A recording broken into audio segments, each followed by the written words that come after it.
Previously on Central Intelligence Cinema. We are here to talk about Mission Impossible 3. I hate this fucking scene. It feels like an episode of Melrose Place. Or maybe, a Felicity. How many times do you think Tom Cruise has been in a 7-Eleven in his life? Never. The charge goes off inside Lindsay's head and her eyes do that. Ethan gets back home, but he can't say anything to Julia. Micro done. That might be added to the list. Add that to the list. We see Benji. Woohoo! Davian is going to be at the Vatican, the location of the Rabbit's Foot. Ethan and Julia get married right there at the hospital. Right there in the hospital. Let's get the chaplain and get this ball rolling. That's right. And then they consummate in the supply closet. That's right. But, Tom Cruise, definitely a caring and sensitive lover, starts pulling some padded gauze or something out of the thing to lay out on whatever table they're going to Some of those tables have consummate sharp the marriage. edges. Exactly. He's so thoughtful. Beg your pardon, forgot to knock.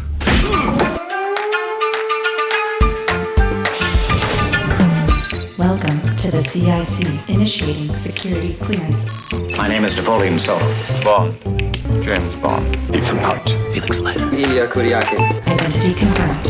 Now, pay attention, 007. Welcome to Central Intelligence Cinema, a podcast dedicated to spy movies and secret agent pop culture. Your mission, should you decide to accept it.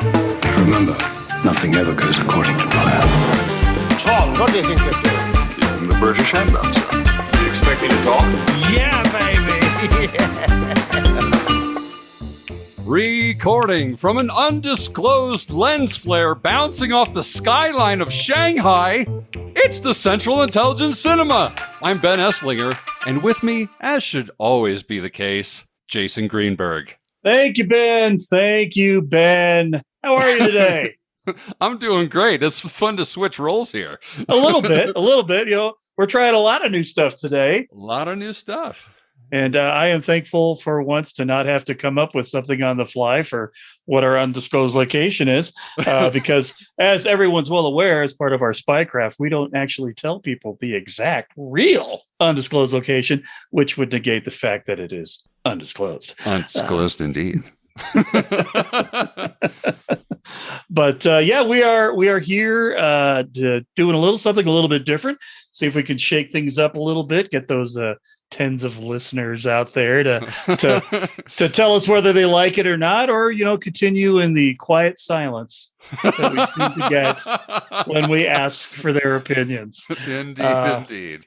But why don't you explain to our fine listeners just what it is that we're doing on this slightly topsy-turvy episode. This slightly Central topsy-turvy Intelligent Cinema Podcast. Yes, indeed. This is a part 2 of our two-parter.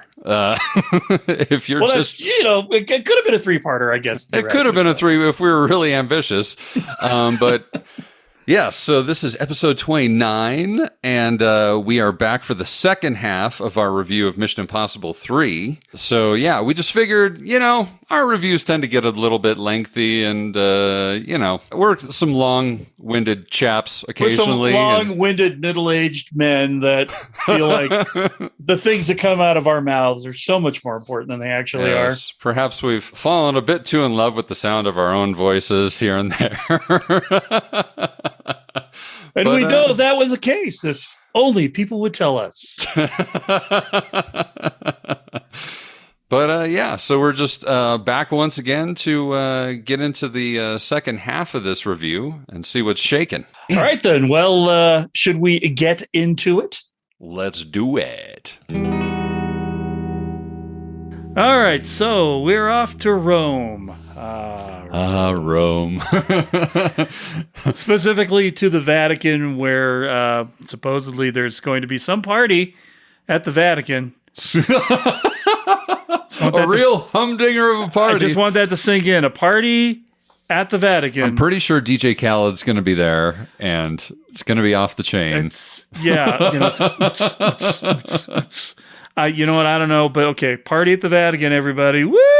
Honestly, though, this is one of my favorite parts of the movie. I love this mission. It is. It's silly, and a lot of it doesn't make sense, but I still love it. I just love it. No, if nothing, this is the one you want to do the commentary on while you're watching the movie, because this entire scene. It's just fun. It's just fun. Yeah, I mean, who doesn't drive a Lamborghini into the Vatican? Right, and then blow it up.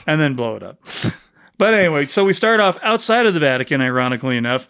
Ethan has come up with this harebrained scheme, because that Ethan, what a wacky nut. Where not only are they going to steal the rabbit's foot.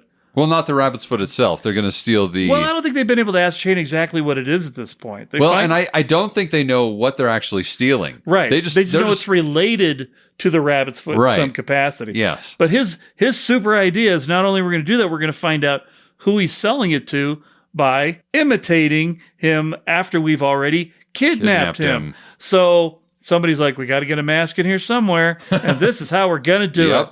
Yep. So in order to pull this entire improbable thing off, which it's improbable because the scene prior to it, everybody on his team explained that it was improbable and maybe even impossible. This is the Vatican. Right. And I just wanted it to pop up with Anthony Hopkins' line from Mission Impossible 2. It's like, well, it's a good thing we don't call it Mission Improbable or whatever it was that he said. Mission difficult. Mission difficult. This isn't Mission Mr. difficult, Hunt. Mr. Hunt. This is Mission Impossible.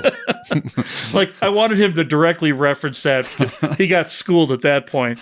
But no such luck. It's just crazy Tom Cruise eyes. Yeah. I'm Tom Cruise. I'm going to make it happen. So, cut to, we have to get Cruise over the Vatican wall, which we established is 60 feet high in the previous scene. How are we going to do that? Well, Italian stereotypes. That's how. Oh my God. So Italian stereotypes.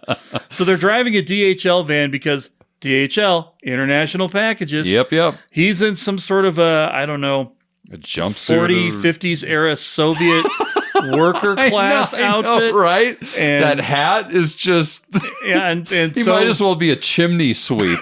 Yeah, it looks so unusual on Tom Cruise as to be put-offing and annoying at the same time.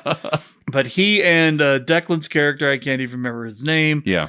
They get out, putting the van at an angle that blocks traffic against the wall, and then get out and start arguing to each other in Italian. Mm-hmm. With hand gestures. Being extremely Italian-y.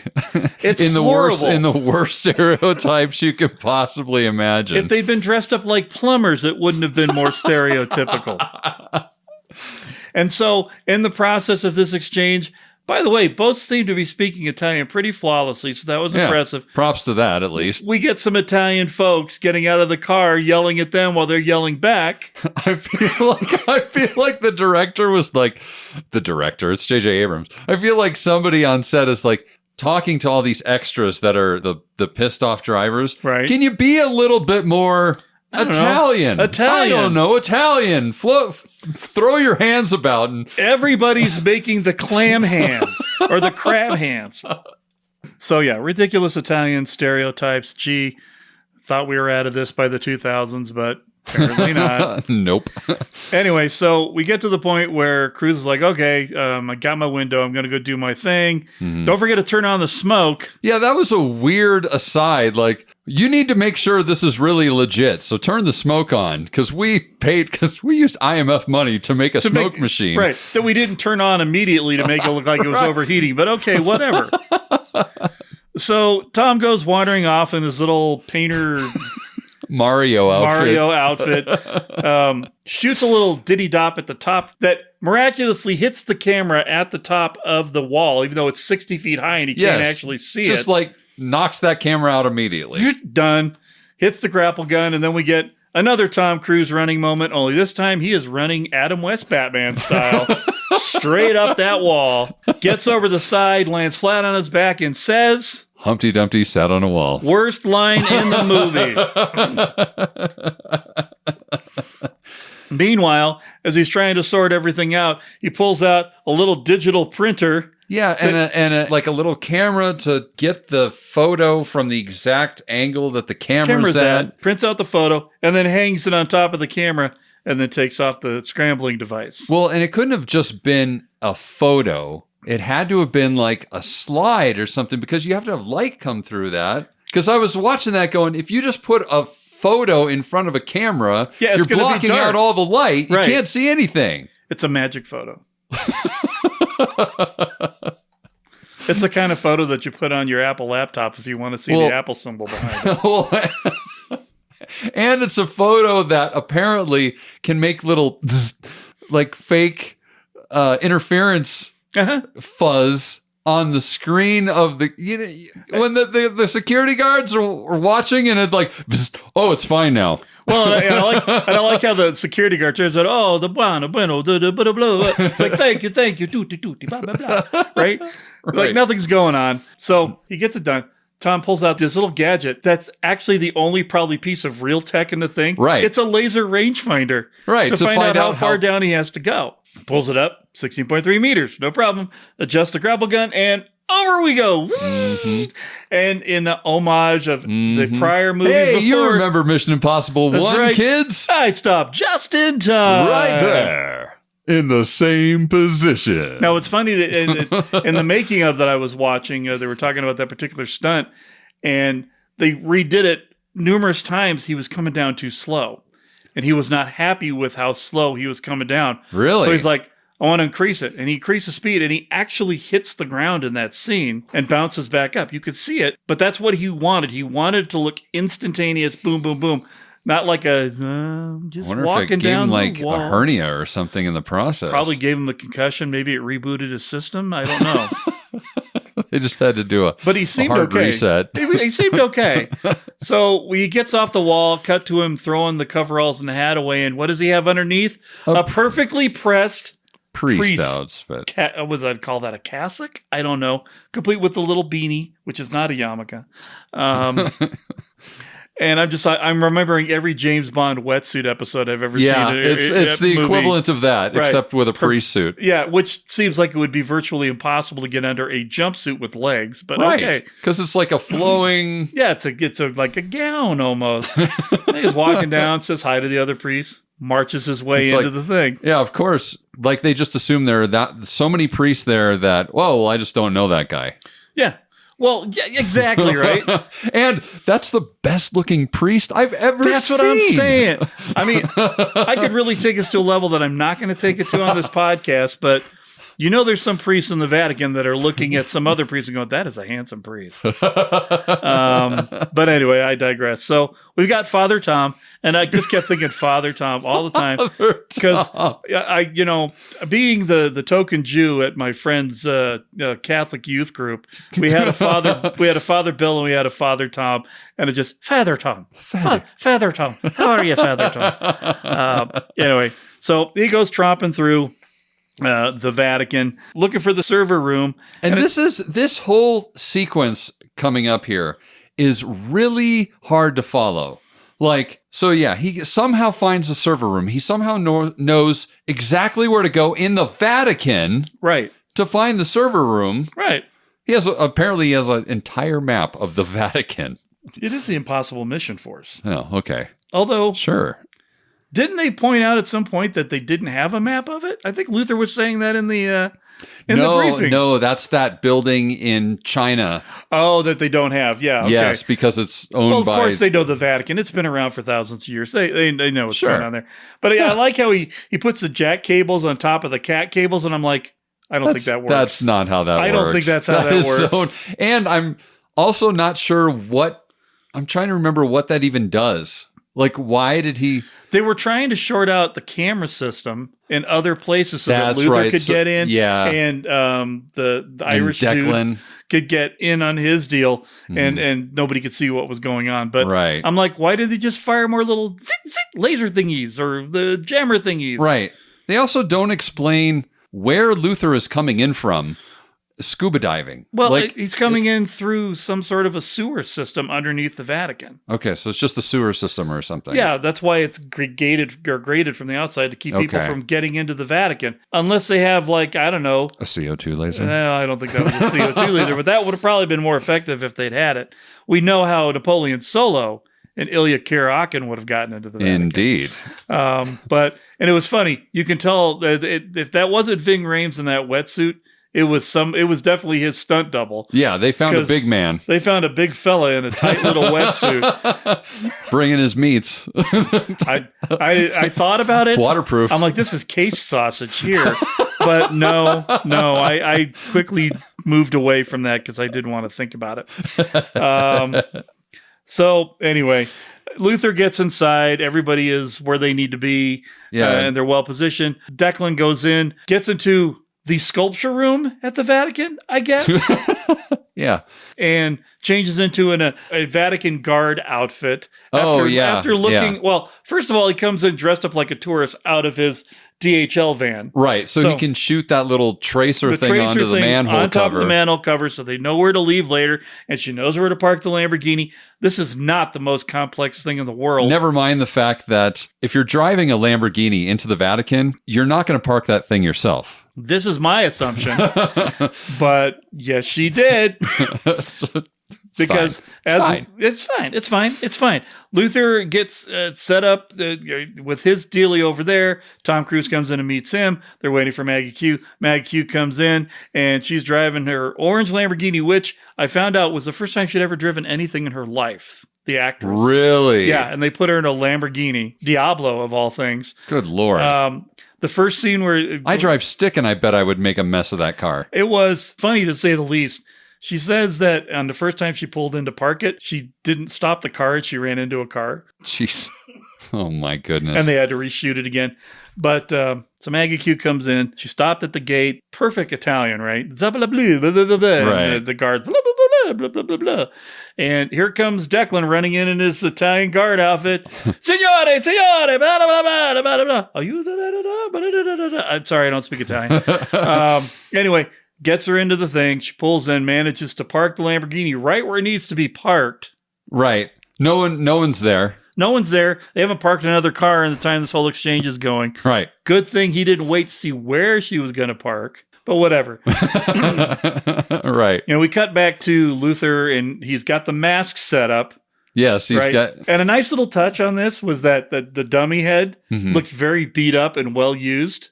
I don't know if you noticed that, but like some of the black was scraped off. Like they've been using this mask thing a lot. Yes. The actual head before they put the rubber part on. Right. Yeah. And then they went full. It was well used. Well, this is an unauthorized mission, so they had to. It was reserve gear, right? Right. Maybe that's why it was like some sort of a CNC routing machine. It's like, I'm like, that's not how they made masks before. And then a little automated spray painty thing getting on there. And I like how it didn't paint where the eye holes were. I'm like, that doesn't seem realistic at all when you're making a mask that's not realistic.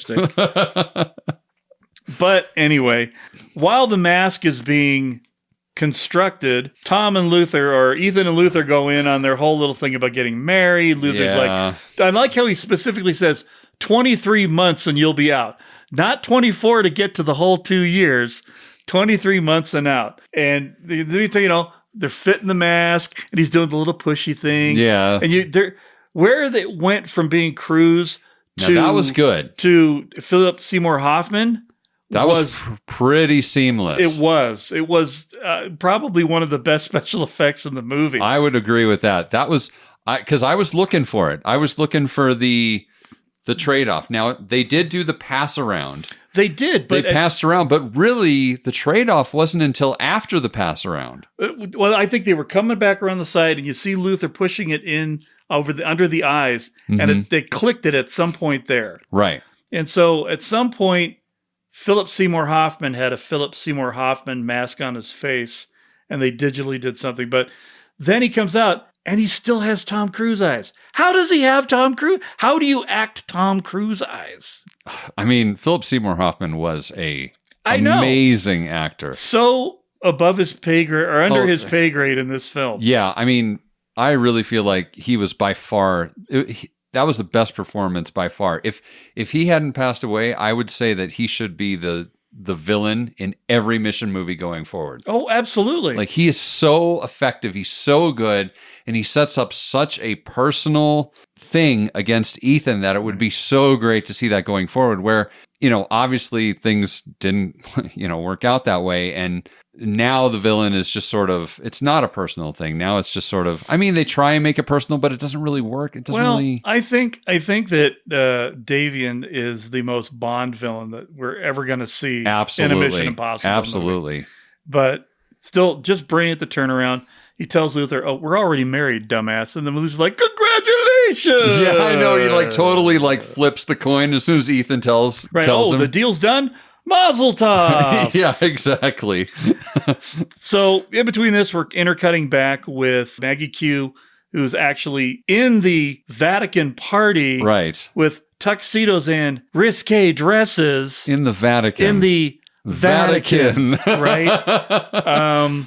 And she's got eyes on Davian, the real Davian, kind of seeing where he's going. Things don't go like they plan, though, because there's nobody he's meeting with. Right. They're just doing a pickup. They're just doing a pickup, which, when you think about it, also leans into the whole thing that we're trying to get Ethan Hunt to get this thing for us. Mm-hmm. He knew what the location was. The location is what's in the briefcase. Spoiler alert. I was about to get to that in about 3.5 minutes. And it feels like when you look at it from the end of the movie, this is all just part of that set piece. Started with Lindsay. It's continuing things along. But I don't think they knew 100% something was going to happen there. Right. At the Vatican, because it still seems like there was a lot of surprise involved with what happens next. I think maybe they were anticipating something was going to happen after the Vatican. Right. Because at this point, our mole at Impossible Mission Force knows they're gone. So he had to think something was up but didn't know what was going on. Right. But anyway, can I also stop for a second? Wasn't that the most gorgeous briefcase you've ever seen in your life? Yes. Burled walnut. Yeah, it was nice. I'm like, remember when in the 80s all the drugs came in those big old Zero stainless steel briefcases? I'm like, I want this briefcase. That thing is gorgeous. I just want to put that in a room and just look at it. I don't even want to put anything in it. I want to put my lunch in it. I want my lunch, a couple comic books, something I'm going to take out for the day. But anyway, we basically watch it. We get the case. This expedites where they're going. This builds the drama in the scene. Well, and then they got to do the whole wine spill to force him to the bathroom so they can channel where he's headed. Yeah, direct where the action is. And so she walks up and switches from Italian to Mandarin Chinese, I'm assuming, or maybe it was Cantonese. I don't know. But obviously, he's got a translator who speaks every language on the planet. Right. But I love how indignant he is. Like, oh, yes, I just love having red wine spilled on my custom shirt. And I'm like, you channel pricks so well, Mr. Hoffman. Yeah, just dripping with sarcasm. Oh, it's fantastic. But and just sort of assuming that she speaks no English whatsoever, so he can be as well. Honestly, it's Davian, so he doesn't care. He doesn't care, but we just established that Italians only speak Italian with their hands. Right. So obviously, an Asian woman only speaks Chinese. Right. If we're dealing in stereotypes here, we're going all in. So of course, he makes his way out to the bathroom to clean himself up. Meanwhile, Tom Cruise fully masked, and now actually Hoffman playing Tom Cruise, playing Hoffman, and so good at it, so well. Watching this stout gentleman running up wood beams and crawling in things with this. A very flexible, apparently, everything going. Yeah. It was he literally impressive. Became Tom Cruise. It was quite impressive. And just the physicality that he was able to demonstrate. Yes. I was like, wow. Yeah. Okay. Super impressive. So we get to the bathroom and Davian goes into the Vatican bathroom. Where he's allowed to have his own personal guards watching out for him. Which is fine, but at the Vatican. An arms dealer. The sheer beauty of the Vatican bathroom. Right. It's this immaculate. Marble. You're right. Gold filament. I mean, this, and we all know, if we've been listening, how much I hate bathroom fight scenes. But this was a bathroom I would not be sick to my stomach in watching a fight scene. It's that gorgeous. Yeah. It almost doesn't look like a bathroom. It has things that you find in a bathroom, but it doesn't look like a bathroom. No, not at all. And so he goes in, and here's the other funny thing. Purportedly, this deal he's making is for $850 million for this rabbit's foot. Mm-hmm. Why does he go to the bathroom to clean his shirt? Right. He's not going to get red wine off that shirt. No. He already acknowledged he's not for the most part. Why don't you just leave? It's another 30-second time clock. Yeah, pretty much. We need to stretch this out and make it more suspenseful. Right. So he goes in, starts cleaning he takes the coat off, lays it down nicely. By the way, your coat's ruined too. And starts cleaning himself up. And I love to see where he lifts his head up and Cruise is already behind him in the mask. Right.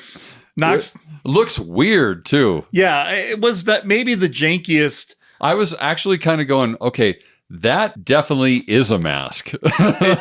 or that was just some really good Cruise channeling right there, because it looked like Tom Cruise. He had the kind of crazy, I got Tom Cruise face. But then, they get into a little tussle. He knocks him on the ground, puts him down there with a gun to his neck, and tells him to read a card. Right. I think it's like a poem, actually. It's some sort of poem to get the vocal thing, so that his little vocal thing on his neck will make him sound like him.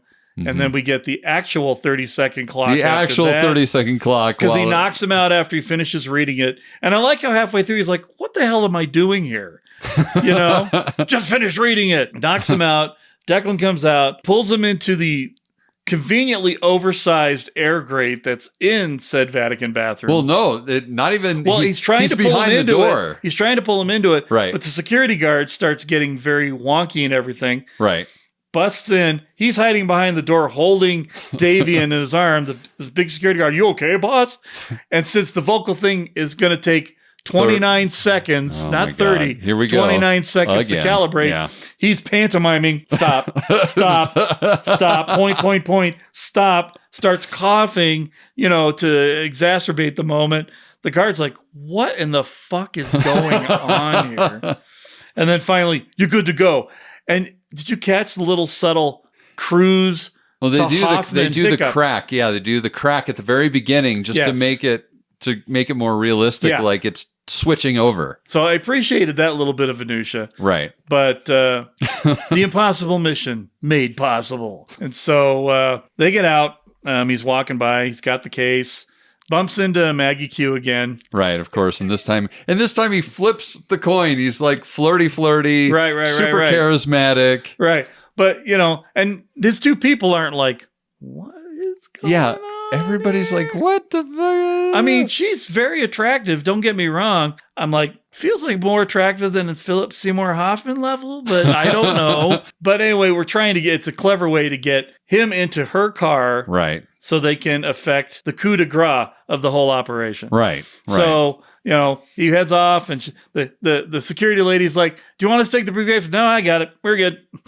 Right, of course. Of course, right? So they get into the Lambo. This is another great part. They open up the manhole cover or whatever, and they're like, sup? that was the best, right? So the bottom of the car opens up, and Luther pops over the manhole cover. Hey. And then you got Philip Seymour Hoffman. It's Tom Cruise. What's up? And so they escape through this little secret passage in the car into the manhole, and then we get the de rigueur pulling the mask off, right? Tom Cruise-y thing. She's like, it's such a nice car, and yet, bleep, boom, badoosh, Lamborghini blowing to pieces, but not a real Lamborghini for all you people out there. Don't be worried about it. And then finally, we get the team awesome jump up in the slow motion scene. I know, from every 80s movie in the boat. Maggie Q's hair is blowing in the breeze.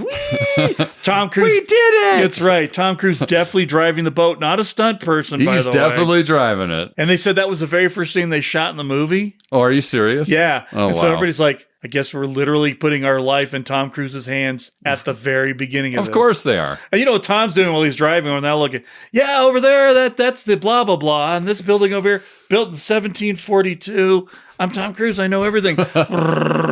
Ving's like, this guy never fucking shuts up. He does it. It's 24/7. He's never off. Anyway, their successful mission. Aren't we all happy? As we're running throughout there, we get Musgrave coming into Brassel's office. And he's like, just want to let you know, Ethan and his people, they got Davian. No big whoop. No big whoop. And Brassel's like, did you know about it? And he's like, oh, yeah, totally knew about it. Suck it, Trebek. And then heads out the door, which, we're still not sure where Brassel is on this. Right, exactly. Well, and I will say that is a good little moment of deception because it because things go to shit right after this. And so you assume that because they told Brassel, but what really happened was that Musgrave found out about it. And that's why it went to shit. But the viewer, when you're first watching it, you immediately go to Brassel found out. He's the bad guy. Right. Which is where we're trying to get things.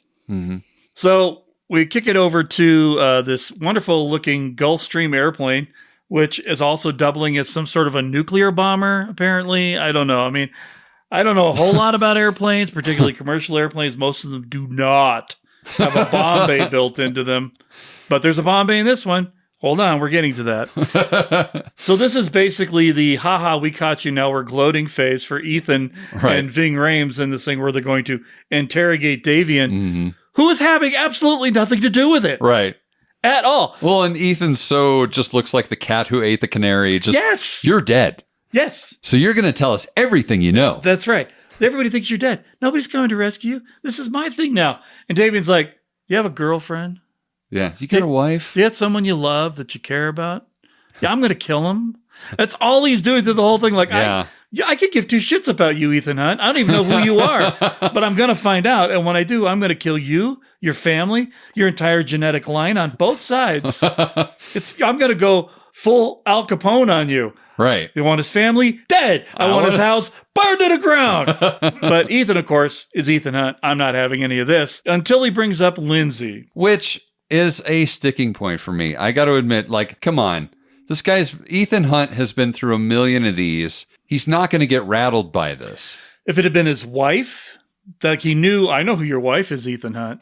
I could see that level of rage. Right. But over an agent that he wasn't sleeping with. That he wasn't, quote unquote, sleeping with? Yeah, and obviously this is just another scene of good nerds writing bad writing, right? We could have spent a couple extra days workshopping this and come up with a better way to get his name out there to find out. Right. But nope, Ethan just ping, little thing goes off in his head. Not a bomb, folks. That might be later. And what did they have him on? I'm not really sure. Was that a bed spring? Yeah, it looked like a bus bench, but for an airplane, I guess. Yeah, but it was like the frame of a bus bench. Yeah, it was weird. I don't know what the hell that was. Tied in, and Ethan just power struck, just drags him over to this bomb bay. Right. Opens it up, pushes him out upside down. Right. Face down. Right. Into the air. And starts, what is the rabbit's foot? And he's cutting off straps. Yeah. As he goes, let's build up that suspense. Doink, dink. Meanwhile, Luther's like, Ethan, don't lose your shit. Ethan, don't lose your shit. He's already lost his shit, Luther. Right. You should have been over there restraining him. The irony is that they would have been better off just dropping him out of the airplane and killing him. At that point, it would have solved everything that came after. It really would have. It really would have. Because I'm like, you've got the briefcase. Yeah. What do you need Davian for? Because they wanted him, and I'm like, well, you guys are the Impossible Mission Force. You could have dropped him over the Atlantic Ocean, and nobody could have blamed it on collateral damage. Yeah. Or haven't you genuinely just solved the problem? Right. Exactly. That I feel like Brassel would have been like, yeah, good job. Because he didn't seem very upset when he gets killed at the end. But anyway, eventually, Ethan goes back to his senses, brings him back out. And I love the line as everything's settling down. And he's like, yeah, good to know, Ethan. He's got his name. He's like, right. I know who you are now. Right. I've got you sorted out. Sure. And a guy like that who's a contractor is going to know people in Ethan's business. And if he hears Ethan, he knows it's Ethan Hunt. Even if he didn't have a mole, he would have still been able to sort all this out and get it figured out. Right. So there you have it. We move over to immediately the plane lands. They're doing a prison transfer. They put him in an armored car, which we all know is not armored enough to stop anybody. Right. So why do they bother? They could save a lot of armored cars that way, just by putting them in something regular. Those armored cars are no match for colored foam. Colored freezy foam? Colored freezy foam. I'm like, this seems like something out of Batman's utility belt here. I don't know. But sure enough, we must have landed in Florida because, look, there's long bridges. Although I think they said it was a Chesapeake bridge, so they must have. Yes, it's the Chesapeake so Bridge they landed Bay back Tunnel. in Virginia. Yeah. But man, this is so True Lies. this whole movie is True Lies with Tom Cruise in it, and 50% less comedy. And I'm like, did they literally just rip off True Lies? Yeah. At this point, I'm like, I could not believe it when they're going across the bridge, and I'm like my head blew apart because instead I was of a like, floaty airplane, which I'm sorry, folks, I forgot. They do have floaty airplanes that go up and down. right. But they wouldn't have been able to fly through anything like that because they need to go too fast to stay up where they're at. But we exchanged floaty airplanes for floaty helicopters, Right. which, by the way, are now doing what helicopters do, flying higher than the obstacles and shooting stuff from the top. Also a drone. Also a drone. Which may be the first time I've ever seen a drone in a movie, I think. Well, 2006. I mean, that's We were still kind of learning early. we had those things. That's some early drone times. Early drone time. Back at the early drone times. EDT. Back at EDT. EDT. Back in 2006 EDT. But anyway, so there's a fully coordinated attack on the vehicles that are driving Davian around. That apparently no one takes notice from the other side of the bridge. No, not at all. No one reports it. No, not at all. No, authorities come to check any of this out. There's just blowing this bridge to smithereens. We just have rockets and machine guns, helicopters and drones, and nobody's coming to help on the other side. And of course, they don't do it on a road. They do it on a suspension bridge. Right. Because, True Lies, right? I guess that's the only reason. So we get this whole melee, and I'll tell you what, as far as shooting scenes go, as far as the cinematography, I like a lot of the things that happen in this thing. I do too. The scene where Cruise is standing up and the helicopter comes up behind him with all the guys sitting on the rack. Yeah. And they're all just like, hot, hot, hot, hot, hot. You can just hear them all, hot, hot, hot. And he just kind of turns and like, oh shit, right? Yeah. But this scene it's full of amazing stuff. Things getting blown up, cars getting blown up, people getting shot, everybody getting divided. I like how when he hits the drone, he gets the gun from the thing, he hits the drone goes spiraling in, breaks the cables that they're trying to scale back down. There was a lot of thought and effort that went into this whole thing. There was the fact that they created collateral damage. It wasn't just out there not touching anything else. They actually thought about how would this happen if this was to actually happen. Right. And I think we get Tom Cruise running scene 8, 9, and 10 in this particular scene. I believe so, yeah. And we even get a jumping across the broken part of the bridge and landing and grabbing on in a very Indiana Jones kind of vibe. Oh, yeah. Oh, yeah. Who is the stunt coordinator for this movie again? That's right. Yeah, that would be, what is his last name? Vic Morrow, I believe. Yeah. Who's the same guy. He was the same guy that played Harrison Ford's stunt double through the 80s and a good portion of the 90s. And he is the stunt coordinator for just about every movie in the universe at this point. So we're not really surprised to see our modern version of Indiana Jones doing some very Indiana Jones shit. In fact, there's a scene coming up that is so Indiana Jones that I may only talk about that during that scene. But it's worth noting that there is a particular point in this scene where one of Tom Cruise's runny scenes where there's an explosion behind him as the truck that he's in that has the gun blows up and he goes sideways into a car, busting the window and knocking the wind out of himself. And it's one of those things like Tom Cruise is like, I can't just run away from this. I need something else to happen. Right. They gaffed this whole thing on the fly on the set. Because didn't they wire work him so they could yank him? So they yanked him into that car. That isn't CGI. That's Tom Cruise taking one for the team. Yeah. And his full reaction when he wakes up or gets up and has to fake that there's a helicopter flying or a drone flying over his head. Right. Tom Cruise. Tom Cruise, ladies and gentlemen. There's a reason he was in #1 box office smash forever. Yeah. Dude's committed. He was always going to commit to that bit. So, meanwhile, we've got the Hut soldiers. They come over, spray the foamy cold stuff, bust open the armored car because why do you need armored cars if you have freezy, sticky stuff? I don't know. Freezy, sticky stuff. Davian gets out as Cruise is doing his across the bridge. They get Davian into the helicopter. Helicopter takes off. He gets off a few pot shots. Runs out of ammo. Of course he runs out of ammo. Of course he runs out of ammo. Not that hitting the bridge or the helicopter was going to do anything. Ethan, you got to aim for inside the helicopter, not Right? on the helicopter. Come on, man. You're supposed to be Ethan Hunt. You're You supposed have to be a holographic sight on that. I play Call of Duty. I know I could have hit who was inside with that sight. Why weren't you? Also of note in this scene, actually, before all the shit goes down, we see that video from Lindsay. Oh, that's right. At the very beginning, Yeah. they decoded what's on the microdot. Yes. And basically, it's saying there was a call made that she intercepted using IMF technology that went to Davian. I think it was about her, was it not? I think so. That she'd been blown by somebody in Okay, that's not the right way to say it. That her cover had been blown by somebody in IMF, and that the call had come from Brassel's office. Right. Now, it's very key here because when I watched it on my first rewinding, I thought it was from Brassel, but when I watched it a second time, was they Brassel's clearly say office. Brassel's office. Yes. So a location, not a person. Yes, and so this is important later when we get into Act 3. So Take notes, kids. You guys might want to take a note right now. There'll be a test. So yeah, and this also alludes back to something else that we skipped earlier. When he rescued her, she was trying to tell him this. Oh, she yeah. wanted him to go off comms. But she was too... Oh, that's right. But they couldn't because they started getting shot at. Oh, wow. So it's the pay forward for that one on that as well. Wow. But anyway, Davian escapes. And, God, Philip Seymour Hoffman. That look? He stares at him and he's like, "You're not, I don't care about you anymore." Yeah. It was just like, okay, you're not a concern. I'm moving on to the next thing. Yeah. Oh my God. Mm-hmm. One look just conveyed so much distaste. And just owned him. Owned Ethan. And was all like, "And I'm coming back for you, motherfucker." Yeah. Bye-bye, motherfucker.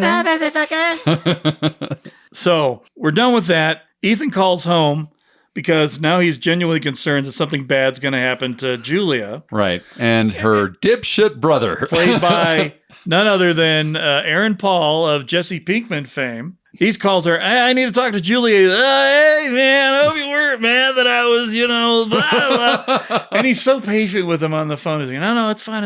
I need to talk to Julia. "Yeah, her English friend was calling, and I just said, you might be able to get her at the hospital." And Ethan's just like, "You dumb motherfucker." So he knows that something's going down.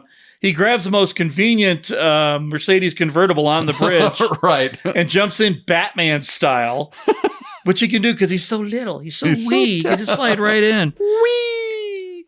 And then drives like a maniac to get to the hospital while calling her on the cell phone. Also, not a fan of cell phones in this movie. Way too much cell phony stuff going on. There's a lot of cell phony, and I was going to wait until the third We can wait act. till we get there because that's where it's the most egregious. Okay.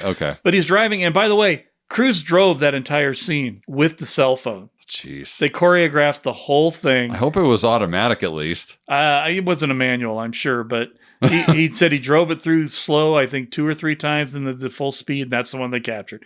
Because Tom Cruise. Tom Cruise, ladies and Tom Cruise, gentlemen. everybody. Yep. So he pulls up to the hospital, runs in, starts asking people where she is. Meanwhile, as he's talking, he gets one of the doctors on the phone, the doctor that witnessed their wedding, no less. Right.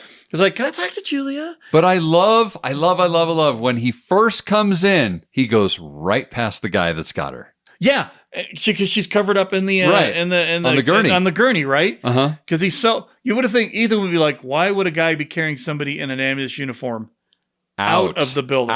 Had he not been so worked up with a blanket? Yeah, with a blanket with a person clearly underneath it. Right. Why is he taking a dead body out of? Yeah. But we didn't see it. I'll allow that one because if you're freaked out that your wife's just been abducted, you're not going to pay attention to details. Right. If things that had happened after the fact didn't happen, he probably would have 2 and 2'd it together. But meanwhile, he's trying to call her. The doctor transfers. She's taking a shower. Phone's ringing. She doesn't care. I'm like, I know you're at the hospital, and maybe we can ask Kim if this is. but she didn't look like she'd had a particularly gross shift, is what I'm saying. She could have just gone home. Right. But anyway, Cruise gets in there. Ask, I don't know. He knows everybody in this hospital. Have you noticed that? Yeah. Hey, Ethan. Yeah, everybody's like chummy with him. Yeah. The security guard downstairs.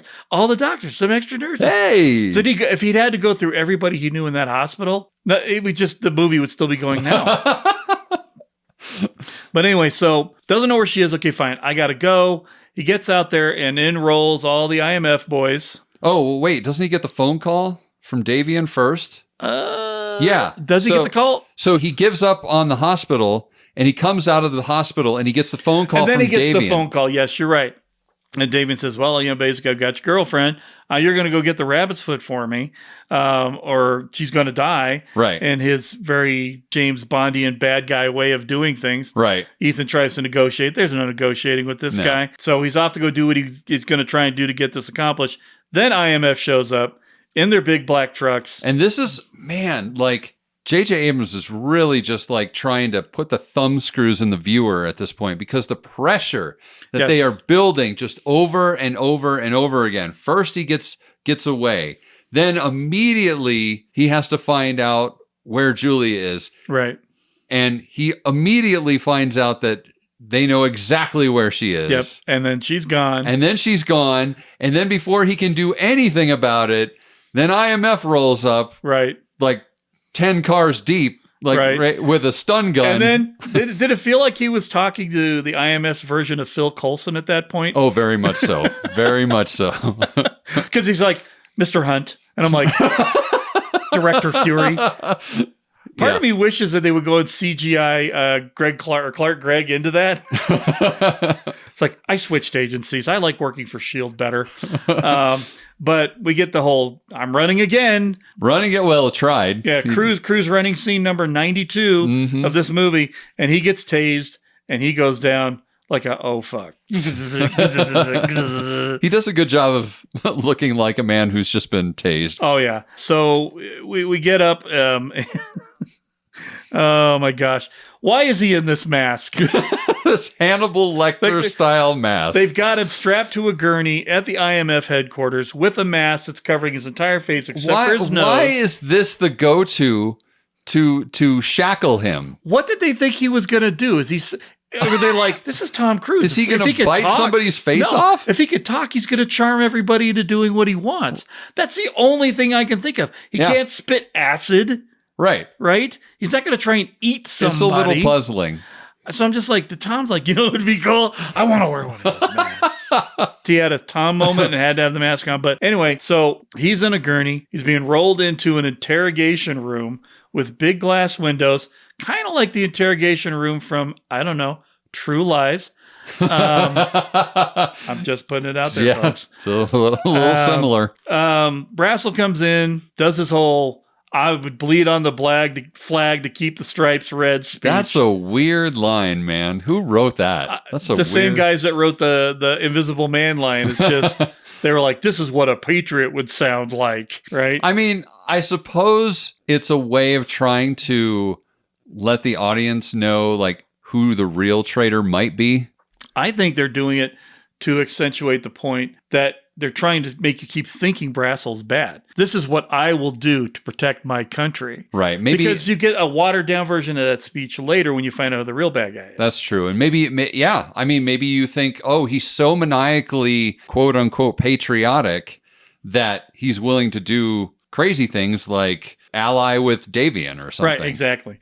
I'm not talking bad about him, but I know I can get what I need to get in the end if I work with him. Right. But you don't know if that's what's going on. Right. But he makes a very short, powerful speech and leaves. And then, hey, Ben, you remember that scene earlier in the movie when they were at the party for the engagement and Ethan was reading lips and could tell where the lake was? Hey, you know what? Ethan can read lips, man. Man, I'm glad I knew that. Wow. Because it seems that's like convenient. Because all of a sudden Musgrave's like, Ethan, listen to me. Pay me the courtesy of looking at my face when I'm talking to you. And you get Crazy Cruise ass. And he's all like, I'm opening my mouth to tell you a secret, but I don't want anybody to hear. I'm very disappointed in you, Ethan. You should go to this place and find everything you need to find. But if only there was something I could do to help you, like hand you a knife that nobody can see me handle. Bye, Ethan. Bye. So Musgrave basically sets up a way for Ethan to escape because they're buds. They're homies. And they know that Ish. they know he's on it. He knows the stakes. Julia's in trouble. Only Ethan's going to be able to pull this off. And so he walks out. See you, wouldn't want to be ya. Smell you later. You know, and his breakout is very Hannibal Lecter-y as well. It does have an element of it. Because he's in that elevator. It made me Yes. think very much of the elevator in Silence of the Lambs. There's some similar. There's some movie I mean, influences here. obviously, he's more agile than Anthony Hopkins. One would hope. One would hope. Still a pretty good fight scene that he does Yes. in a gag mask, no less. I kind of like. I'm just a fan of fight scenes in small quarters. It was not the Captain America beating up everybody in Winter Soldier fight, No, it wasn't that good. but maybe the best elevator fight until that one. Yeah. And they were doing it in one of those industrial strength gurney-sized elevators. Right. So Captain America was doing it in a passenger elevator that was full of people. So kudos to you, Chris Evans. Anyway, Ethan stops the elevator with a well-timed throw of his whatever he was using to hit the fire alarm stop button. Right. Climbs out through the top, finds the only non-greasy, dirty portion of that entire operation in that elevator. And I don't tell you what, folks, I've seen the insides of elevators. I've had jobs where I've had to go look in there with inspectors and see things. There is not anything clean in an elevator. I don't even care if it's brand new, it's covered in grease. So he goes shimmying up a cable or a hose or something up to the top. Mm-hmm. We then cut to Brassel doing his best Darth Vader talking about getting the droid scene with his aide de camp. and then Ethan Hunt starts doing That is the worst impression of Lawrence Fishburne ever, right? It's like he doesn't have the little voice thing on. I'm just going to do I'm just going to talk I'm just going to talk like he is. It sounds like it close enough on the radio. And then uses a very ultra high technique thing to prevent them from communicating with each other. What does he do? By keeping the transmit walkie-talkie mic on transmit. Right. I don't know if anybody of our tens of listeners has ever listened or played with walkie-talkies before or used them at work. It's so much fun to do that to people. I can't even tell you. So high tech.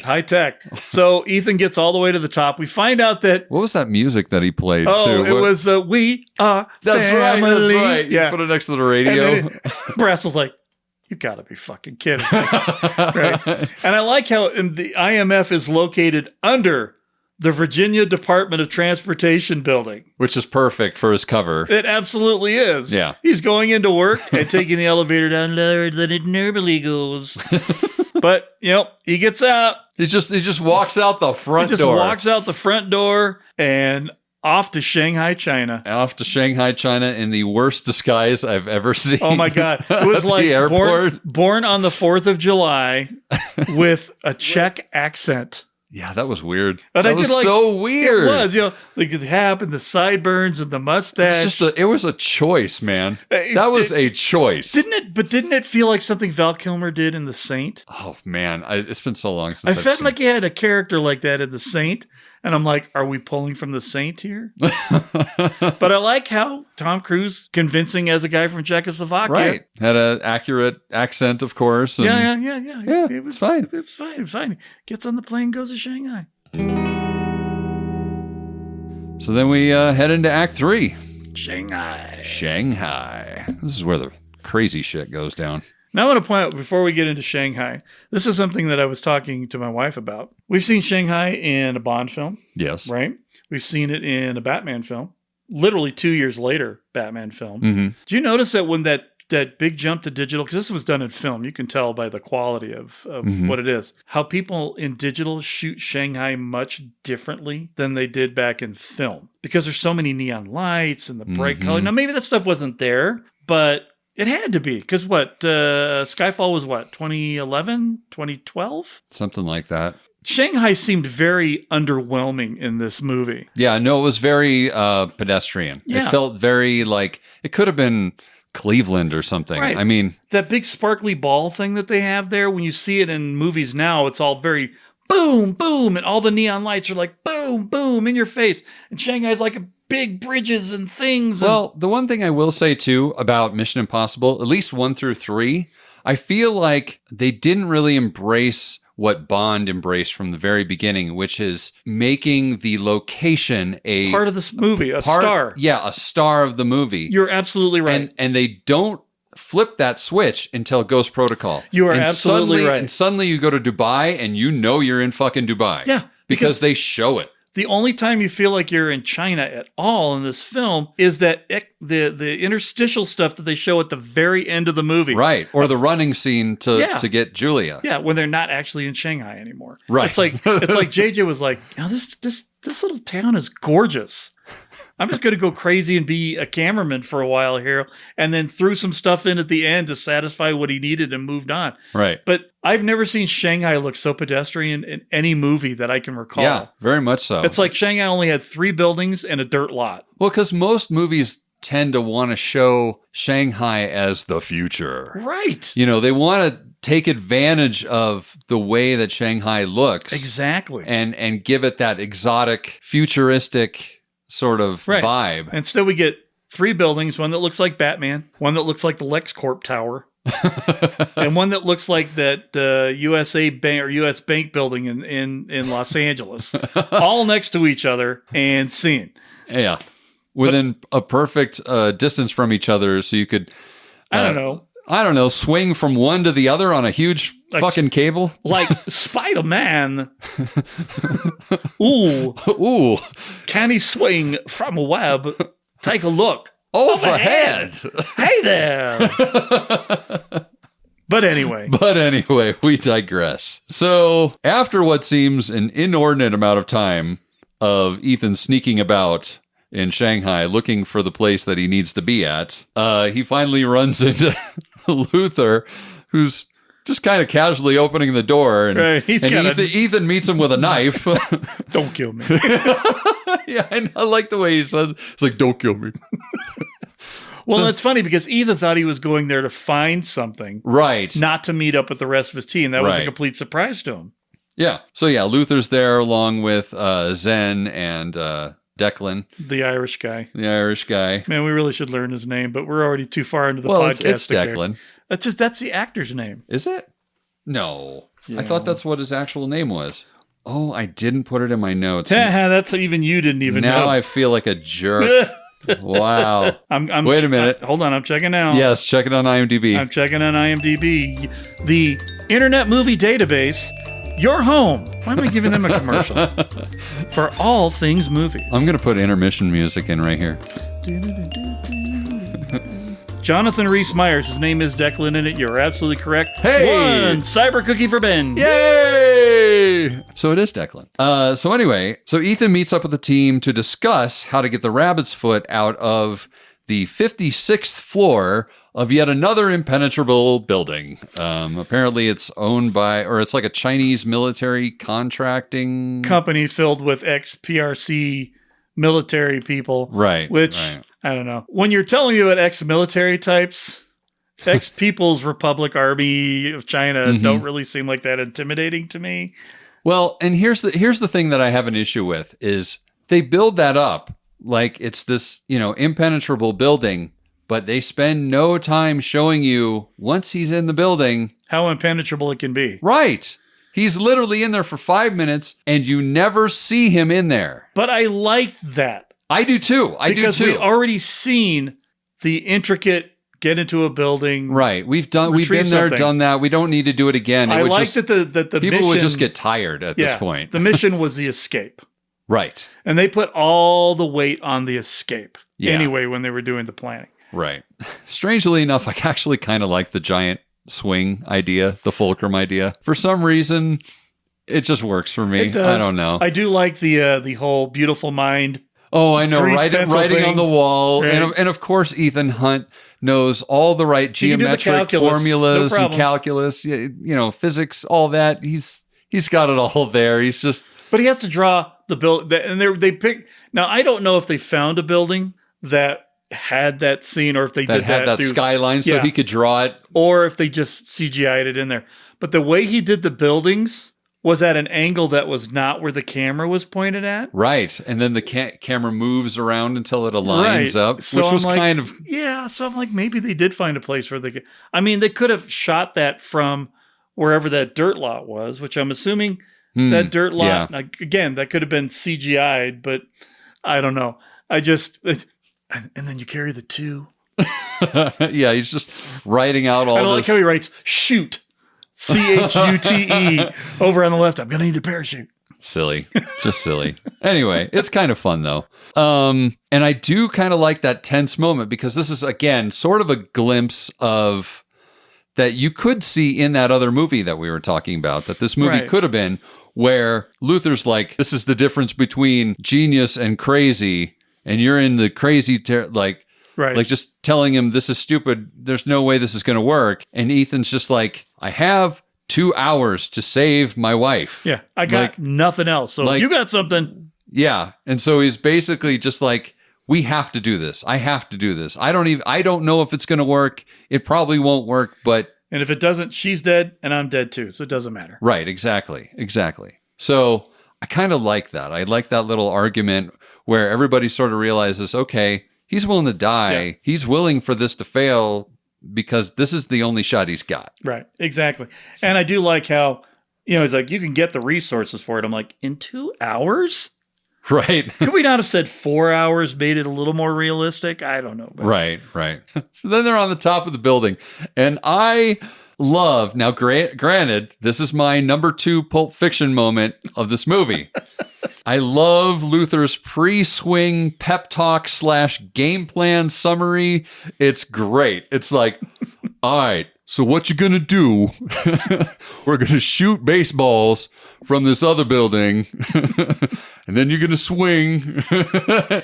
It's gonna be fine. It's the whole lip reading scene. Yeah. Nobody needed him to explain what was happening. Right. But we're all too stupid as normal viewers to understand the complexity of this plan. Again, this is another a TV producer / director's mentality. Got to smash you over the head with it it's all about you came in late to this episode. What's happening? Right.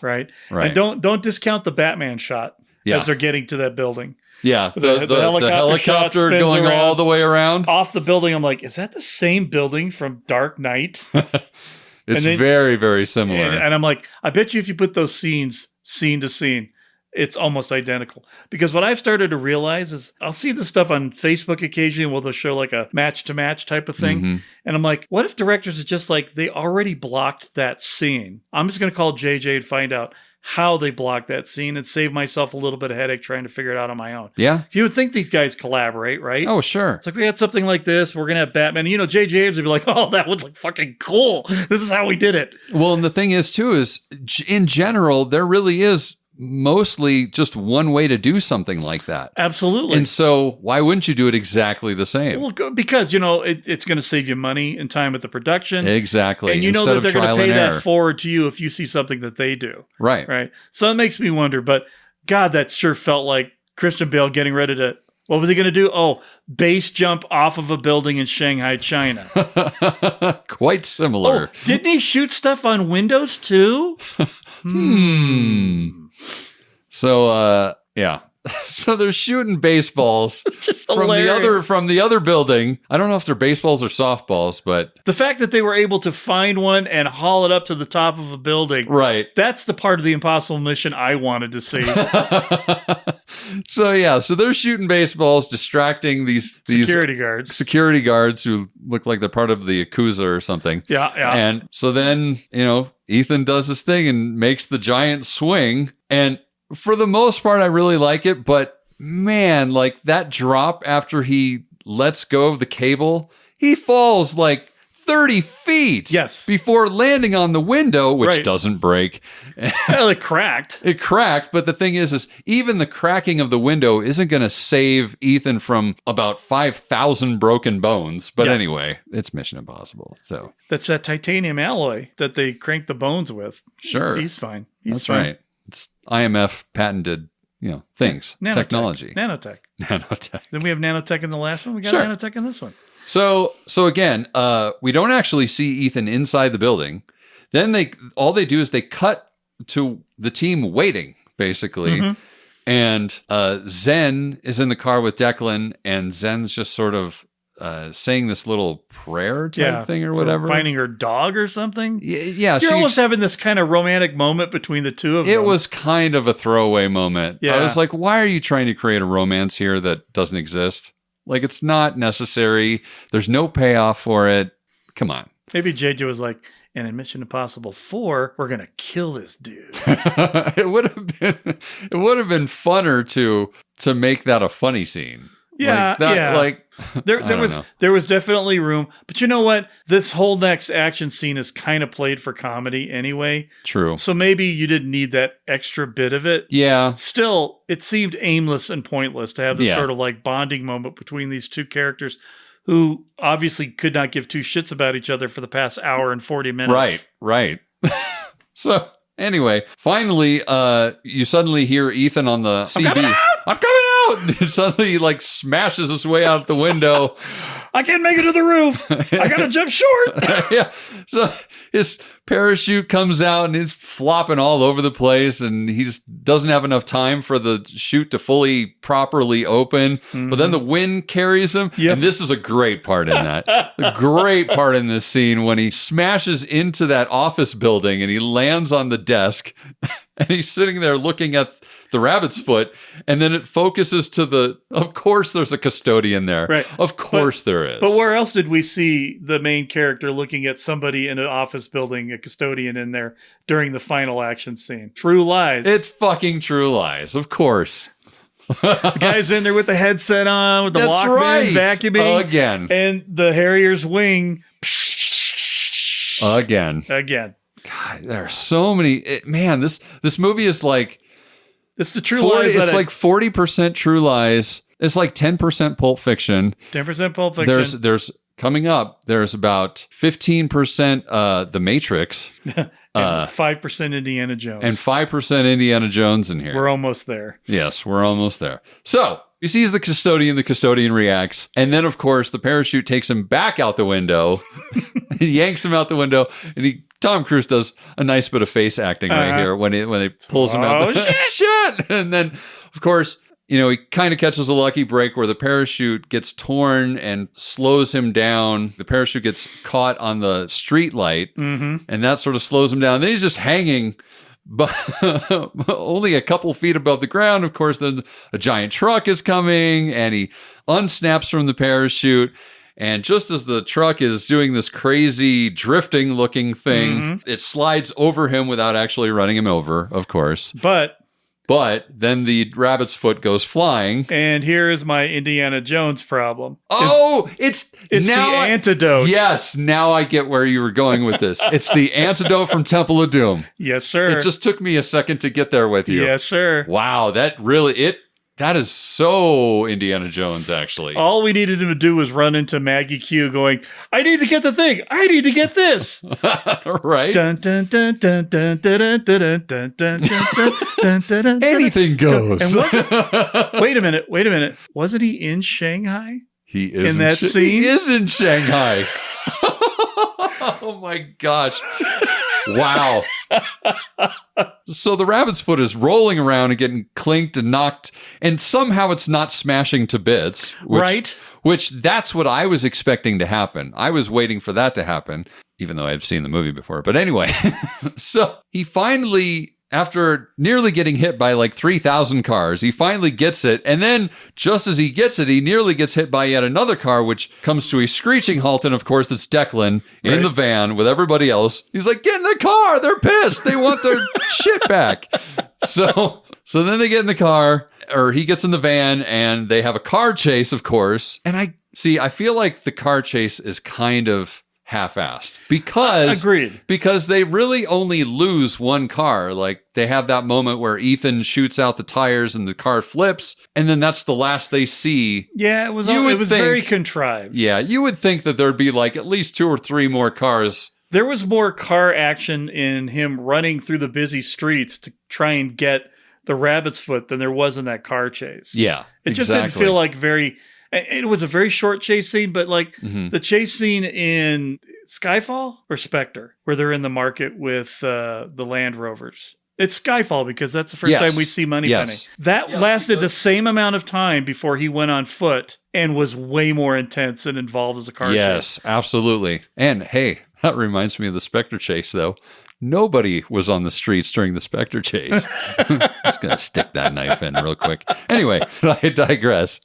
Long-time listeners of the podcast will understand why I made that point. Yes. Anyway, so yeah, they get away from, Zen gets shot in the process of this. I think that's the only way that they add gravity to this car chase, is the fact that Zen gets shot in the shoulder. She gets shot in the shoulder, but also we're dealing with the cell phone conundrum. Yeah, the cell phone where... What is it? Are they trying to drive to an area where they'll get coverage again? Yes. Okay. Because he's got 2 minutes to call before he shoots his wife. Right. Davian shoots his wife. Right. And so he finally gets on the phone and Davian's like, you realize you had 5 seconds before I was about to kill your wife, right? Right. You know. But it's funny that, again, so we're talking this 2 years before the iPhone, right? Right. Everybody was using those Samsung flippy clippy phones for the data and whatnot that they had. But it was probably relevant in 2006 for people to be waiting for signal. Right. Right. Yeah, it would make more sense then, but it's a very dated idea. And the fact that they delved into that was the 30-second clock again. Yep. Right. Mm-hmm. Here's our time conundrum that we have. Yeah. And it's just it's sloppy writing. I don't care what you say. And we get another. This is not even the last timer we get. These guys can write Lost. These guys can write Trek movies. They can write lots of things. They obviously cannot write Mission Impossible movies. Mission Impossible movies are tough to write, man. They feel like they're not really that tough. I feel they're not tough if you're Christopher McQuarrie. Possibly. Or if you're Brad Bird. Yeah, but Brad Bird can do zero wrong. Yeah, he's a friggin' genius. So that's fine. But I feel like they should have just stayed with their Felicity roots. Mm-hmm. Yeah, kept it like you were saying, the other movie that you could see out the window occasionally. Yeah, exactly. Yeah. But no. Mm-hmm. Okay. Ethan gets the phone call and everybody's safe, but not. Yeah, so Ethan talks to Davian, and Davian's like, meet me at this place at dawn or whatever. Right.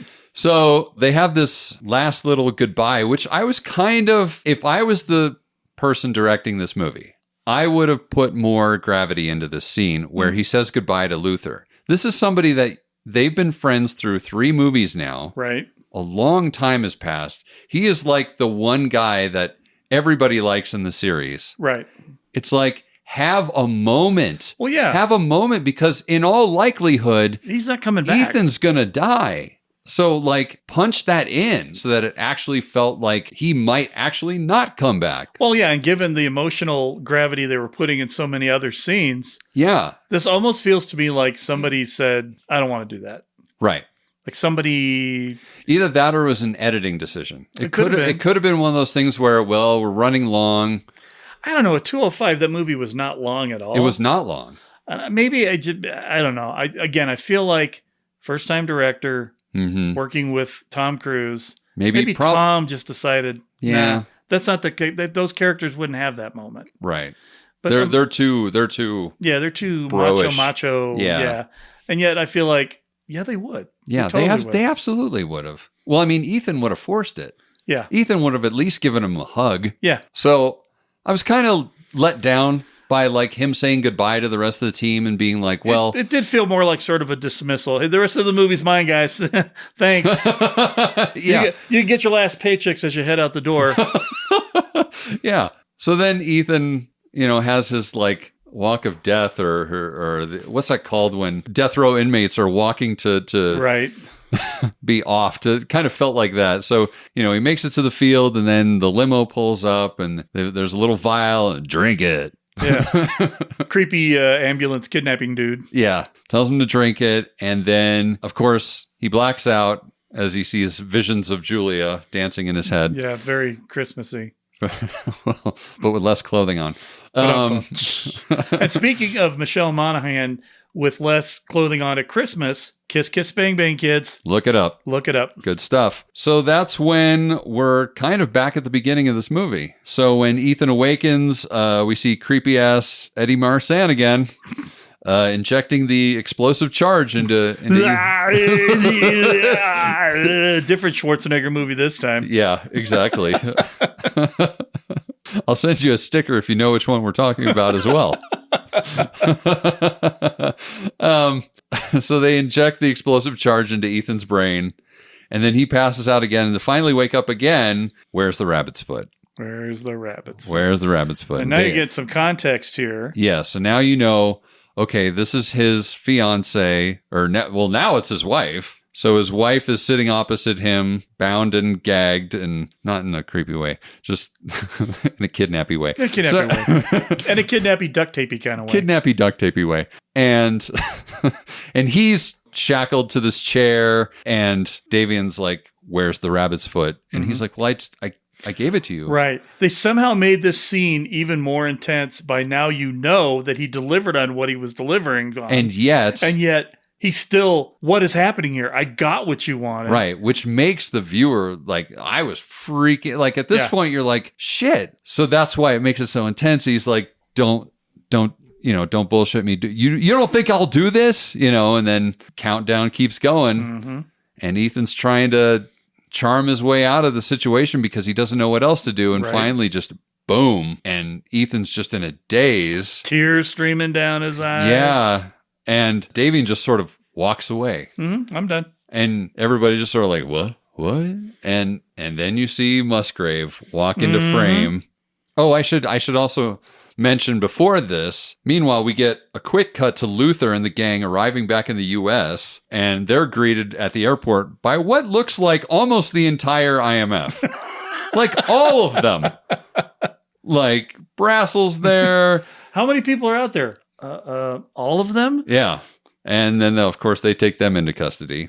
Yeah, so Musgrave walks into frame, and so we suddenly realize who the real traitor is, who's been behind all of this, which is why he keeps getting the upper hand through the whole thing. And he gives his monologuing. Yeah, he gets to, like, talk about why he did it and whatever advantages it is to be allied with Davian. Mm-hmm. And the fact that if you just take away Davian, another one will grow up like a weed. Right. Somebody just like Davian. So why not just partner with him and stop things where they happen? Right, exactly. And he explains, of course, that they had to make sure that it was the real rabbit's foot. And at that point, he pulls the mask off of the girl, and we realize it's not Julian, it's that security guard. It's the head of security for Davian, right, who failed him at the Vatican, which this was another part that I was kind of like, God, they make so little of her death.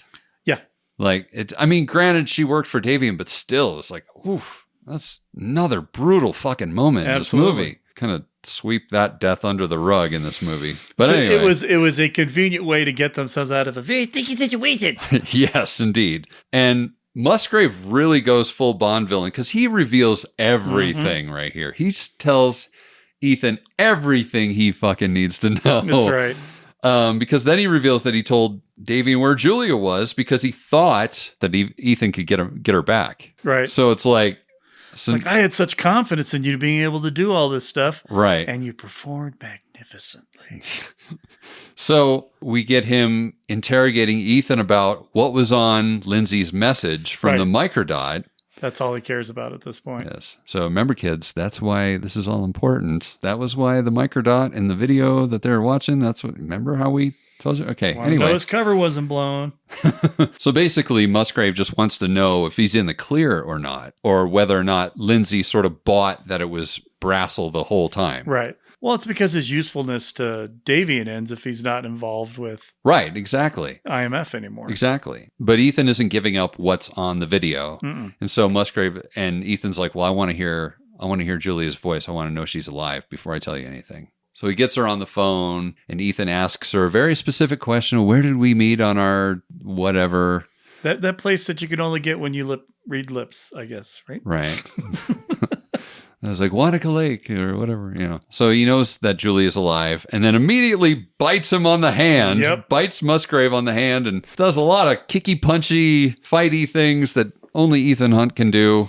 Well, he grabs a pen, takes out the body of the pen, picks the lock of the handcuff on the same hand because he's Tom motherfucking Cruise, then unlocks the rest of them and... Right. And I don't then- even know how he knocked him out, because he knocks Musgrave out at some point. I think once he gets loose, he puts the punchy on him and Right. knocks him out. But just how he gets out.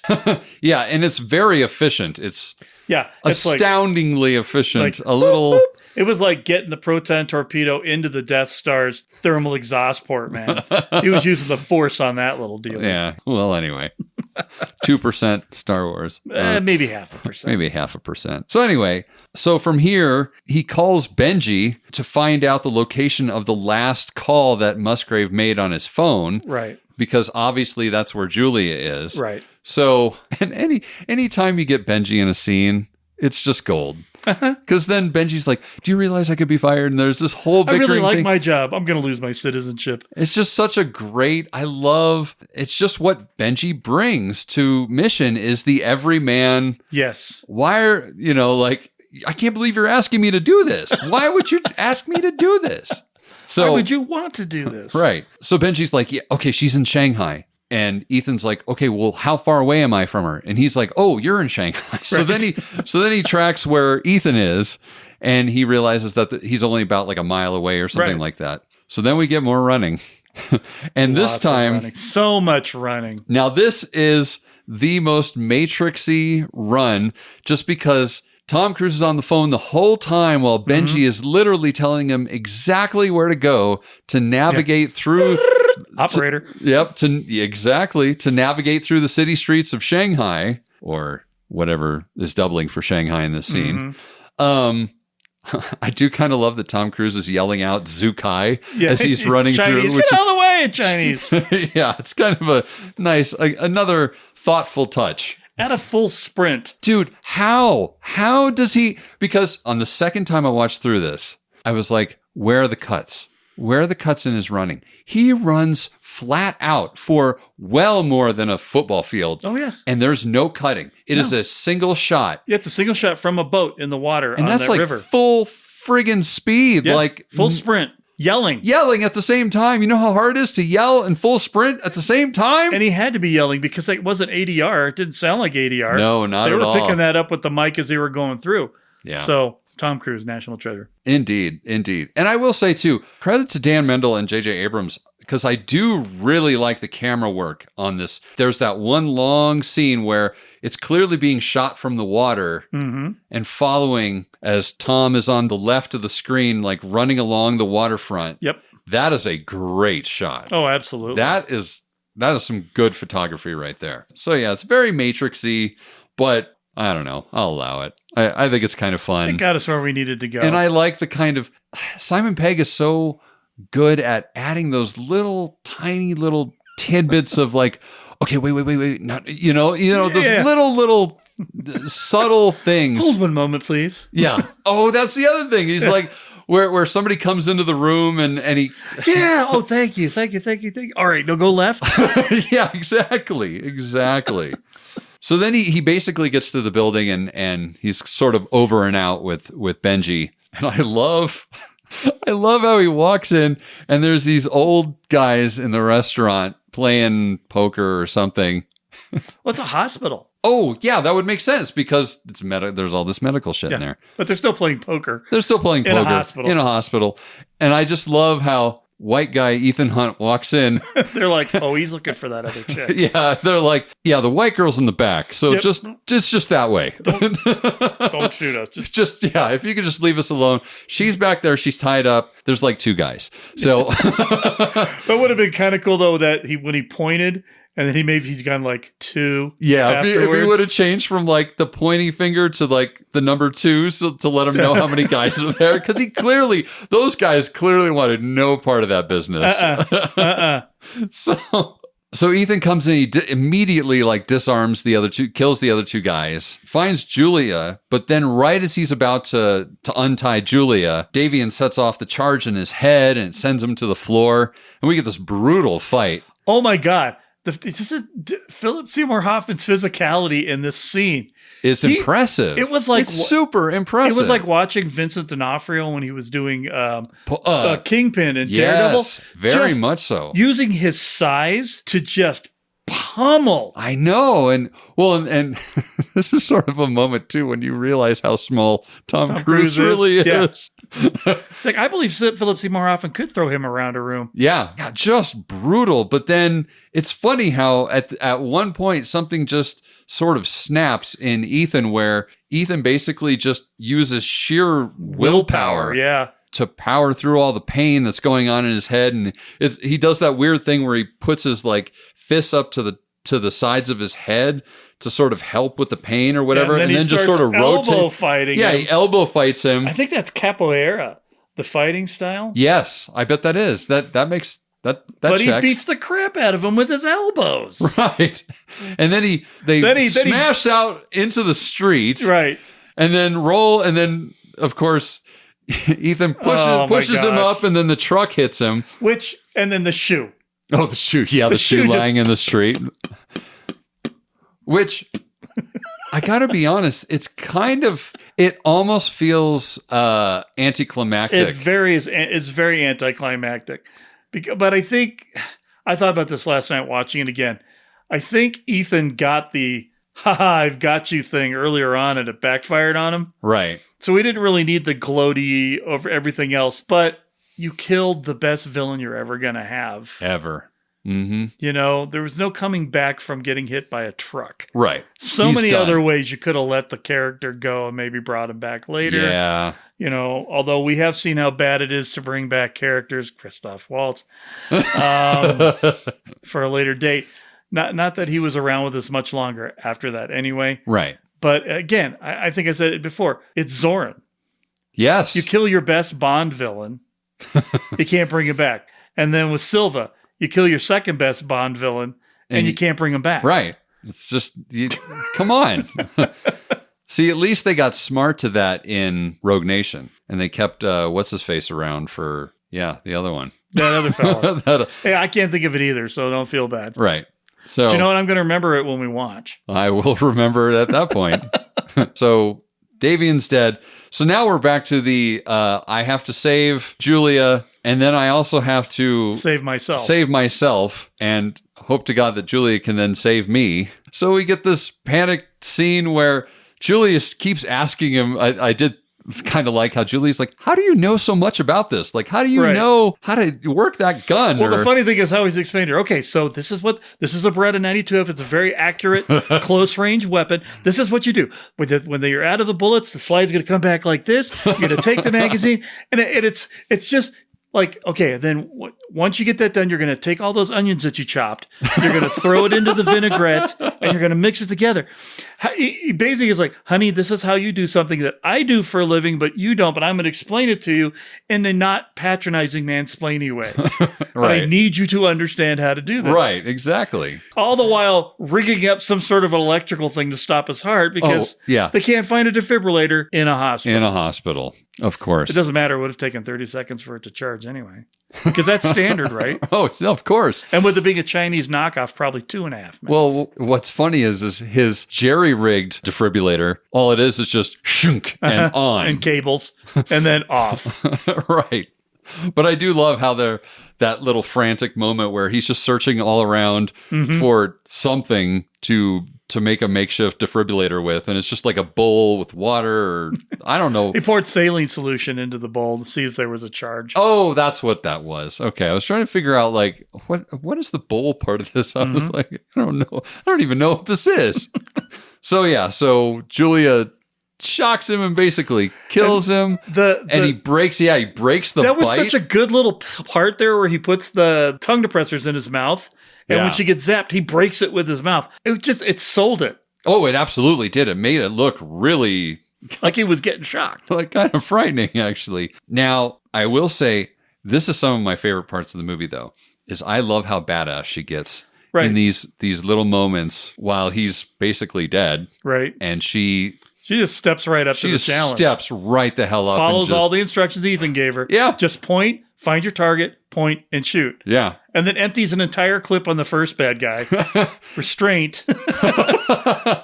And then, of course, Musgrave shows up with the rabbit's foot. Of course. And And then she blows him away. Right. And Julia basically saves the day in this. Exactly. She does everything that you need for this movie. It's almost like, I don't know, True Lies.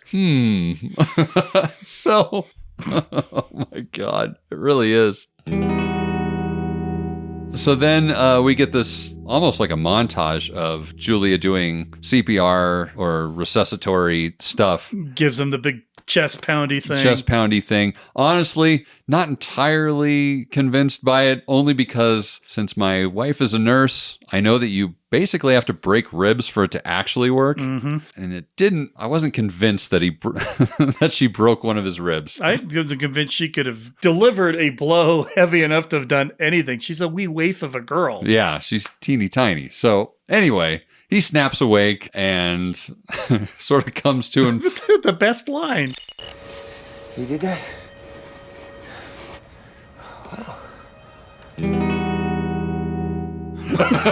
Yeah. I like how he does that weird thing too with his jaw. His jaw is like offset from the rest of his skull as he's sort of trying to figure out what the hell's going on around him. So then they're just walking in Shanghai. Mm-hmm. And I love it. He's like, I work for an agency called the IMF. Stands for Impossible Mission Force. She's like, you can't be serious. That's exactly. Like, she might as well have said, that's the stupidest thing I've ever fucking heard. So I kind of like that. Definitely. And then we sort of cut back to IMF, and all is good with Brassel, and it's all happy and smiles, and it looked like Ethan got well paid actually for this. He got some kind of compensation, some sort of major compensation for all that he'd been through. And then on top of it, Brassel mentions that the White House now has a job with his name on it. And Ethan's like, I don't want to. I just want to go on my honeymoon. I just want to go on my honeymoon. Yeah. And then I love this part, but there needs to be a second line to it. So Ethan's like, the rabbit's foot, what is it? And I just wanted Lawrence Fishburne to go, well, it's a MacGuffin. It's not dangerous in any way, shape, or form. Yeah, it's just a MacGuffin. And then looked at camera, broke the fourth wall and been like, blink, blink, blink. I'll tell you the real answer if you agree to continue working for me. Exactly. So he was like, I'll send you a postcard. And then and then dude, this is so corny as he is leaving, and like they're all like, yeah, like the team, the IMF team, they're like all his work buddies are like cheering him on, and they just sort of walk down the hallway laughing and giggling. It's so almost Office Spacey or something. You know, suddenly we're in a sitcom about office relations. And it's a Felicity episode at the end. Everybody cheering at the party in slow motion. Right. And then that's pretty much it. It's interesting that they do end it that way, given where we pick back up in Ghost Protocol. Now, the thing is that always happens, though. A lot of times you make sequels, and then at that point, you know, years have gone by, and they're like, well, we need to sort of point the ship in a different direction, and we'll just sort of write around this continuity issue that we currently have. We'll write our way out of it so that we don't have to focus on their relationship for the next movie. Yeah, because who wants a spy movie about relationships? Not me. Hey, do you think the rabbit's foot? Mm-hmm. The only thing you got out of it was that it was a red canister with a biohazard. Right. Do you think that was Bellerophon? I mean, it feels awfully Bellerophon to me. It feels very MI2 to me. And they just decided not to point that out. Mm-hmm. Like they were waiting for, like, what if that was Bellerophon? And like, I'm not going to tell you. Like, this is Mission Impossible 2 Part 2. Right. Right. with a better director. Arguably. But I mean, two different directors, two different movies. That's true. One makes apples, one makes oranges. Yeah, one has doves. One has lens flare. But there was no lens flare. There weren't too many lens flares. I don't remember seeing any lens flare. Yeah. Oh, well, I can tell you right now. So to sum up what I think, True Lies 2 was an excellent movie that I have 100% chance of watching again. Mm-hmm. Whereas with True Lies, I'll probably never watch it again. But that if I never watched again, probably would not care. I liked this movie so much when I saw it in the theaters 10 years ago. Oh God, 15 years ago. This was a great movie. But now I just like, give me more of the movie that it wasn't and take the movie that it was and just move it over here to the left. Because I wonder, is that a more reflection on where you are? no, I think I never didn't realize how good the non-action scenes were in this movie. That's a good point. I remember you're sort of blindsided by all the action, so you don't have. That's all you remember, right? You don't have time to focus on these other scenes. Yeah, exactly. So I don't think it's necessarily where I am as a person. I just think that 4 and 5 and 6, I think the action became more integrated into the story and less about cramming a story around it. Right. They decided we're going to have one big stunt, but the rest of it's going to kind of be gendermain to the movie. This was the last Mission Impossible that was like, I want to do this and this and this and this. I write a story around it. And so I think the movies took a huge leap forward in terms of how good they were from 4. And this was kind of the last holdout. But I probably would never watch 2 again. I'm definitely never going to watch 1 again. And I love Brian De Palma, but there's like 18 other Brian De Palma movies that I can watch if I need that fix. And this one is just like, out of the 3, I like it the most. But I don't know. I guess the next time I feel like I'm going to watch True Lies, I'm just going to watch this to make sure I don't watch it again. I kind of feel like this is almost a better version of True Lies. What if James Cameron had made True Lies? Oh, here we go. The only thing about True Lies is Tom Arnold is. But it's played intentionally that way. Yeah. So this is like the non-comedy version of True Lies. Exactly. Now, at least they didn't make her a spy at the end. Oh God. Oh, that was Anyway. Well, my final thoughts are fairly similar, but almost in reverse. I actually, when I first saw this movie, I didn't like it. I was not a fan. Like, it just didn't feel, it just felt dark and it felt cheap. I don't know. Maybe I was just in a different place at that point when I saw it. It also came out the same year that Casino Royale came out. So, Casino Royale is my favorite James Bond movie of all time. Right. And to try and stack it up against Casino friggin' Royale, it's never gonna win. No. And so I always just sort of shelved it away, and I didn't pay much attention to the movie at all until we decided we were going to cover it. And watching it now, I actually like it more than I did initially. Again, I still don't like how dark they made it. It just doesn't feel very Mission to me. Or at least if you are going to make it that dark, you need to try and smooth out those dark moments. Yeah. So that you're not just flipping the switch to silly, right? That sort of thing. But I do, man, the second and third acts of this movie, I actually really, really like. Yeah, absolutely. I just wish that they would have shot it more cinematic, kept it a little wider here and there instead of less. JJ was still getting his film feet under him. He was still entrenched in TV feet. Yeah, well. And I think he went on to work with much better cinematographers. Not any disrespect to Dan.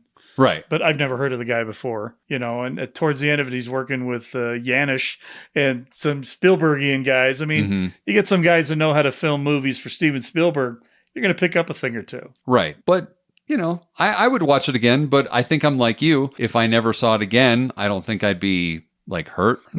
I don't think I would be upset or something that I never got to see it again, but I'm glad I got to see it and I enjoyed watching it this time. Yeah. So, like I said, definitely the best one we watched thus far. But yeah. So if you have thoughts on what you thought of Mission Impossible 3, please interact with us. Get in touch. We're only an email away. Or tweets. Or a tweet away. Tweet away all. But our email is cicdeaddrop@gmail.com. On Instagram, we're Central Intelligence Cinema, separated by underscores, or on Twitter, which is CIC Spy Pod. So please let us know what you thought of Mission Impossible 3. If you disagree with us, if you think I'm full of shit, please just let me know. And if you think I'm full of shit, keep it to yourself because I don't care. But hey, you know what I do care about is if you like the podcast, you enjoy listening to it, hey, why don't you go to your app, your podcast provider of choice and give us a 5-star review. It can be glowing or non-glowing. We're not going to demand glowing on this particular episode.